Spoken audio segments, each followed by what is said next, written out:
Hello दोस्तों, नमस्कार। मैं हूं रूपाली, आप देख रहे हैं रूपाली रिएक्शन।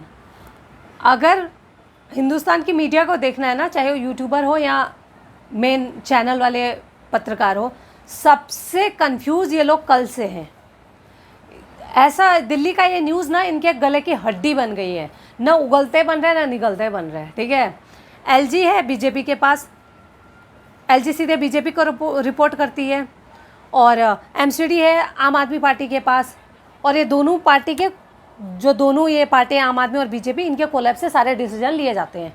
ये मिलते हैं, टेबल पे बैठते हैं, फिर कोई भी डिसीजन लिया जाता है, बड़ा डिसीजन जो भी रहता है। तो इन दोनों पार्टियों की मिली भगत है ये। ठीक है, तो आज ना टीवी वाले बीजेपी को बोल सकते हैं, ना यूट्यूबर आम आदमी पार्टी को बोल सकते हैं, दोनों बुरा मान जाएंगे और इनकी मजबूरी है।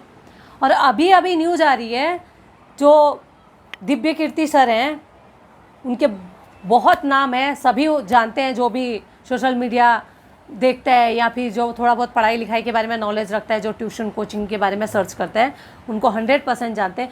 उनका भी कोचिंग दिल्ली में ना गोडाउन में चल रहा था और सील कर दिया अभी गवर्नमेंट ने। ठीक है, तो आज लल्लन टॉप वाले उनको भी नहीं पूछेंगे, क्योंकि लल्लन टॉप वालों का तो सब एकदम फेवरेट सब्जेक्ट है। उनको बुला के अच्छे से कॉन्वर्सेशन करते हैं 1-1 घंटा। तो मैं आज सौरभ द्विवेदी जी से आज रिक्वेस्ट करूंगी, सर प्लीज़ आप कल उनको बुलाइए और उनसे बोलिए कि सर आप इतना पैसा कमाते हैं, कहाँ कम पड़ गया था कि आप ये गोडाउन में कोचिंग चला रहे थे? आप दूसरे की बच्चों की जान कैसे रिस्क में डाल रहे थे? इतना तो आप पूछ ही सकते हैं सर। ऐसे एक रिपोर्टर, एक बेस्ट एंकर हैं आप, स्वतंत्र रिपोर्टर हैं आप, इतना तो पूछ ही सकते हैं आप आम पब्लिक के बिहाफ पे।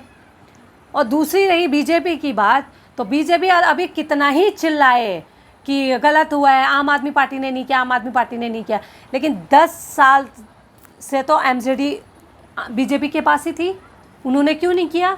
अगर नाले हाले गए साले दुरुस्त हो गए होते तो अभी थोड़ा बहुत ही लीकेज होता ना, थोड़ा बहुत ही ब्लॉकेज होता, इतना थोड़ी होता कि पूरा दिल्ली जलमग्न हो जाता।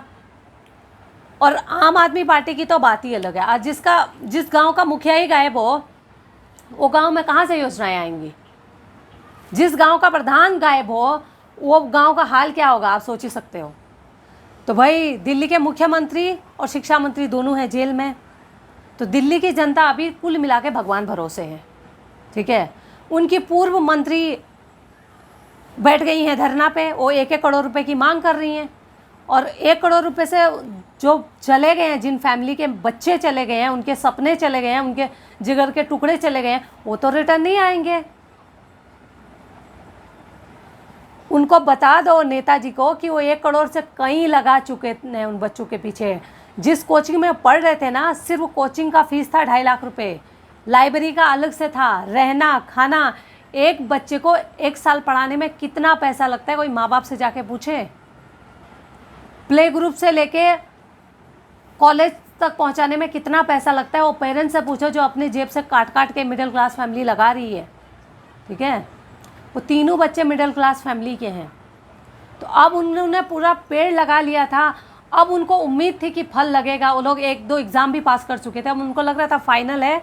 तो ये निकम्मी सरकार उनके सपने ही ले डूबी, उनके अपना बच्चे ही ले डूबे। ठीक है, और परमिशन कैसे मिल गई? बोल रहे हैं कि कोई गोडाउन का परमिशन लिया था, लाइब्रेरी खोल दिया। तो जो ऑफिसर आया होगा ना वहाँ पे परमिशन देने, या जिसका भी साइन था, 100% वो 1-1.5 लाख रुपए घूस लिया होगा और साइन कर दिया होगा। ऐसे लिच्चड़ अधिकारियों को ना तुरंत सस्पेंड करना चाहिए। ठीक है, ऐसा तो नहीं होगा वो आके देखा ना हो, देखा तो होगा ना उन्होंने कि भाई क्या बन रहा है यहाँ पे। और सेकंड रही, अभी यूट्यूबर जो मीडिया वाले हैं, अभिसार शर्मा जी कुछ दिन पहले उनकी एक रिपोर्टिंग थी कि भाई अगर केजरीवाल जेल में है तो बाहर का कमान सुनीता केजरीवाल जी ने संभाल लिया है। केजरीवाल के लेटर सुनीता केजरीवाल पढ़ रही हैं, सबके सामने सीना चौड़ा करके खड़ी हो गई हैं, अब वही दिल्ली को संभालेंगी। तो मैं चाहती हूँ केजरीवाल जी के बिहाफ पर सुनीता केजरीवाल ना वो फैमिली से माफ़ी मांगें। ठीक है, अगर वो अंदर से लेटर भेज सकते हैं जनता के नाम पे, जेल से भेज के उनकी वाइफ पढ़ सकती हैं, तो आज भी वो जेल से लेटर भेजें और उनकी वाइफ पढ़े और उन फैमिलियों से माफ़ी मांगे। ये पहली बार नहीं है। इससे पहले एक चप्पल फैक्ट्री में आग लग गई थी जहाँ पे 30 से 35 औरतें जल के खाक हो गई थी।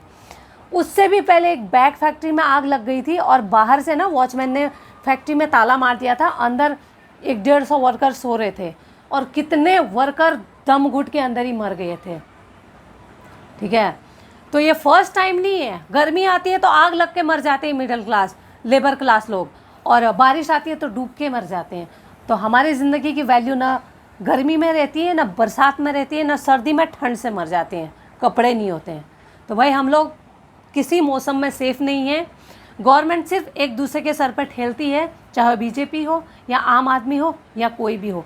तो मैं ये 2 जनियों से 100% बोलूँगी, एक क्या बोलते हैं सौरभ द्विवेदी जी से कि वो बोले दिव्य कीर्ति सर को कि सर आपसे ये उम्मीद नहीं थी, आपने ये गलती कैसे कर दी।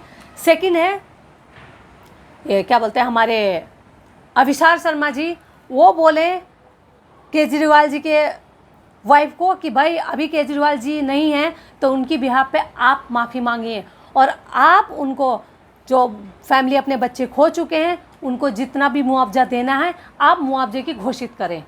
आप अगर मेरी राय से सहमत हैं तो प्लीज़ शेयर कीजिए, सब्सक्राइब कीजिए। Thank you guys, thank you.